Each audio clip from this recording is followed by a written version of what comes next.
not a voting issue. There is no bright line or impact. There's no standard for evaluating vagueness and no need for punishment. And our argument is so vague that it will preclude us from making persuasive arguments with enough clarity to garner often serious when I see or prove competition of the permutations. And third, your demand for precise prescriptive text replicates what our Webster 2K2 evidence that I'm about to read criticizes as the desire to reduce knowledge as a separate component of existence. Their demand thus masks an intuitive nature of existential anxiety by attempting to manage our interaction with it is one of the precise sexual knowledge that's impacted above it in the 2C. And also, there's no justification for their other instances based on this. She says that it makes the impacts inevitable. There's no connection between these two arguments. Also, don't let them cross by this per Miller instances on the other flows. No new cross applications protect the 2 and R. Also, they say this Dean permutation, but first this permutation is separate. It's out of the original justifications of the 1AC. This makes the 1AC a moving target, makes it impossible to be negative, which is a voting issue. Also, too, this Dean evidence only says that you should engage in an analysis, not that role playing to achieve security is good or anything. Also, it admits within the evidence that it permits complicity with the extension of biopolitics. That's a direct at the end of the evidence. It says that this is especially true when an appeal concerning the rights of those without any status but their mere existence takes place. This means that they don't allow for any kind of transcendental form of like awesome immigration communities or anything, because they still lead to the same kind of bad forms of divisions in life that our evidence is talking about in the anxiety flow. Also, this evidence says in the underlying portion that this doesn't guarantee that it doesn't lead to biopolitics. It says that however there is no guarantee that the appeal to rights will guard against the eventualities of the impacts of sovereignty. Biopolitics means that this permutation has no solvency, and don't let them cross-apply this to anxiety. Protected to and are no new cross applications. Go to framework.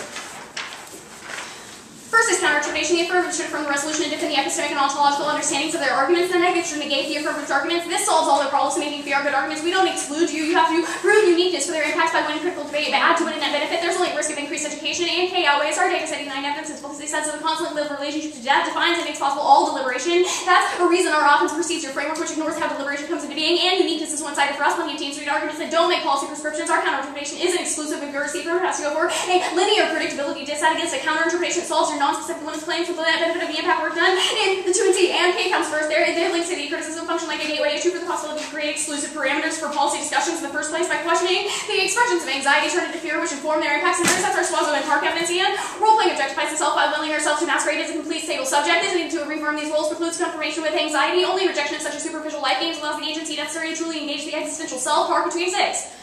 We got ourselves also in the introduction by pretending to be a given role. Like you do take the freedom and responsibility by recreating ourselves at every moment. A type past role to play that provides us with a form and significant placement role. We close the door possibility of subjective awareness and cut ourselves off from the inner states of being. As long as we focus attention on objective out there in the world, inner malaise will not be felt. There are times when these protective pre-applications are swept away. Instead of waiting for a moment, we can decide to throw off our prediction blankets.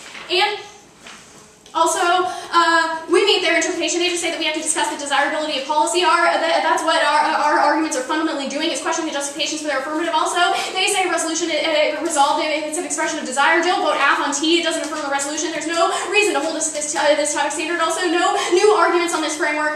Protected to and R. There is barely enough of a standard on this framework flow for you to even evaluate it. And also, they extend their wall evidence here, but this evidence is not a justification of their epistemology, and it has no warrants for why the U.S. decreases the risk of war. It just draws a false distinction between war and global, war and peace. U.S. hegemony has caused the torture of at least 40,000 Vietnamese, and a bunch of other CIA covert actions prove that U.S. hegemony does not increase security for the majority of the world. Also, this evidence only says that without U.S. primacy, the world would be more interesting. What does that mean? There's no impact to this evidence, and no reason why you shouldn't evaluate our form of addressing policy action. Go to anxiety.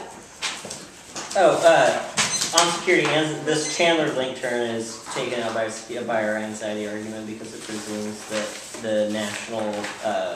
the transnational is positive. That's the link. Okay, and this takes out the Chandler evidence because it assumes the transnational is positive. Yeah, there's a link to that on anxiety. Yeah, there's a link to that on the anxiety flow. Cross that up from the 2 and C. Go to the perm on anxiety. Yeah. First is perm severance and permutation suffers 1AC's understanding of death, and thus the epistemological basis for their impact claims. 2 impacts. First is presumption. If they sever the 1AC claims with concerned offense and vote negative on presumption, engaging their thought leads to our impacts, which follows the potential creation of meaning or decision. And B, it feels debate. The permutation justifies severing the 1AC, which identifies negative strategy. This destroys education by booting our links, and 1AC claims makes the debate impossible because we have zero stable grounds. The voter prefer competitive equity and education. Also, 2, perm still links. The permutation relative desirability can only be understood by turning the fundamental mood of anxiety into a feeling of politically opportunistic fear towards objects, i.e., the rejection of an affirmative ballot as a cause of fear-worthy consequences that actively represses our right, our expression of anxiety. That's the part which makes 6 evidence and permanence more. Responding to affirmations of anxiety by altering these issuances merely and attempt to repress subjectivity, the fundamental incompleteness of the self by controlling it for another. Watson and 289. Visas can be viewed as a barometer of national anxiety. Visas have been used to ensure that humanitarian migrants use the proper safety and means of obtaining protection. Visas reflect the general anxiety about the insecurity of the international passport regime. Visas, in essence, a letter of permission that allows a non-resident to be exempt for a specified purpose and a period. Visas have always been accepted for the purpose of controlling migration. The infallibility of these control mechanisms to search and reproduce the representation of foreigners threatening and those who violate the conditions of their visa demonstrate that the state remains incapable of fully controlling migration. Foreign nationals regarded as undesirable or dangerous require appropriate approval by the state to arrive as its entry points, whether those are perceived as low risk or not, subject to a visa requirement. Certain nationalities face very different constraints on international mobility than others. Also, specifically cross planets to their permutation and to do the plan and engage in existential anxiety. This means that this permutation can't solve because they will always still be complicit within the links of the visa process. There's something that makes sort of negotiations between the values of life of different nationality groups. Also, go back to the general terms. That's not time, right? I don't know. I have 3 minutes. No? Did I set this for 9? Yeah, definitely. Yeah, that was. Yeah. I don't know if you have time left, but you definitely don't have 3 minutes. Yeah. Okay. I'm pretty sure I said it for 6. Yeah, you did. That's fine.